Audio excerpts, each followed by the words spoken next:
The American middle class is full of whiny, selfish morons. That's right, I said it.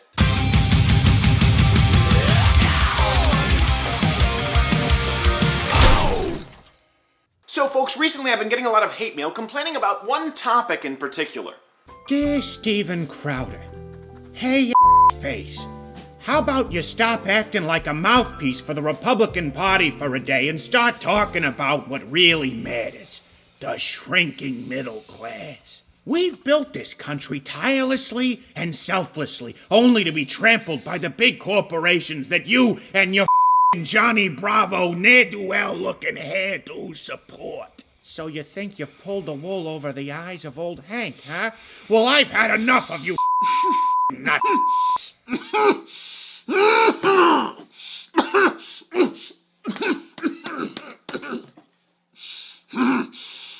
You see that? You just gave me a small heart attack, you selfish bastard.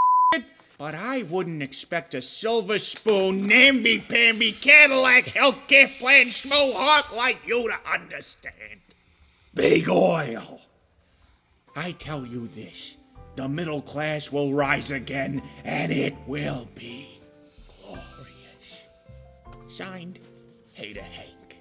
Folks, I don't think there is a myth more falsely perpetuated in America than that of the disappearing middle class. And I say this as a middle-class American, one who shot, edited, and distributed this video to you with my very own inexpensive equipment. And you're most likely watching this on your personal computer or smartphone with noise-canceling headphones. Let's rewind just a few years ago. If you were the wealthiest person on the planet, you had nothing anywhere near as cool as an iPhone. 15 years before that, you wouldn't be watching this on your own personal computer. Then let's rewind 80 years, where even if you were the Monopoly guy, you lived in a house without air conditioning, television, your precious Starbucks, or the myriad other amenities that we take for granted. And that's if you lived long enough to not be taken out by a common virus or disease that are now easily managed thanks to modern medicine. That's why people had so many kids back then. They didn't know who'd make it. 9 would get sick and 4 would get kicked by a horse or something. Now all of these things have been brought to you courtesy of the free enterprise system. Now I just want to tell you about a conversation I had the other day, and no, I'm not exaggerating.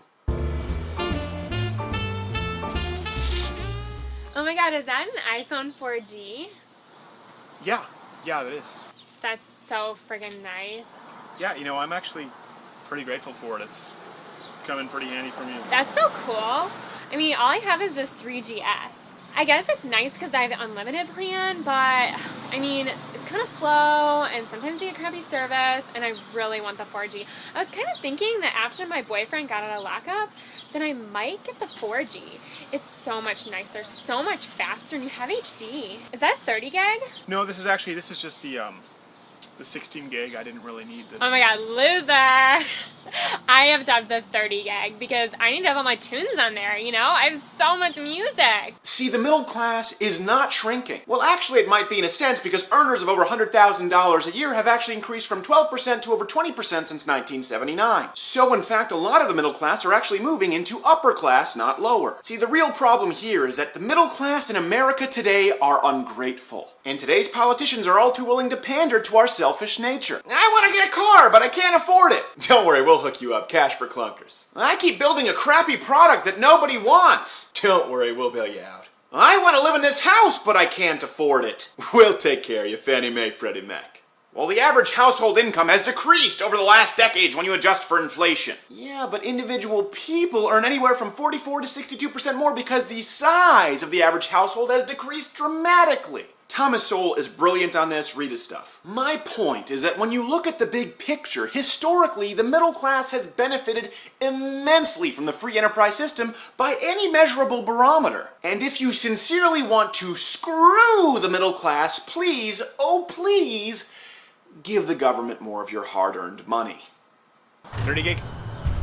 If it were up to me, you'd get no gigs. You would not get 30 gigs, you wouldn't get 16 gigs. You deserve no gigs because you are of no benefit to humanity or society whatsoever. And you know what? Your boyfriend who's in lockup, he would stay in lockup if I had my way, permanently in lockup, if only to punish you because you are a drain on society collectively as a whole. What are you doing? No, nothing. You have funny hair. Bye.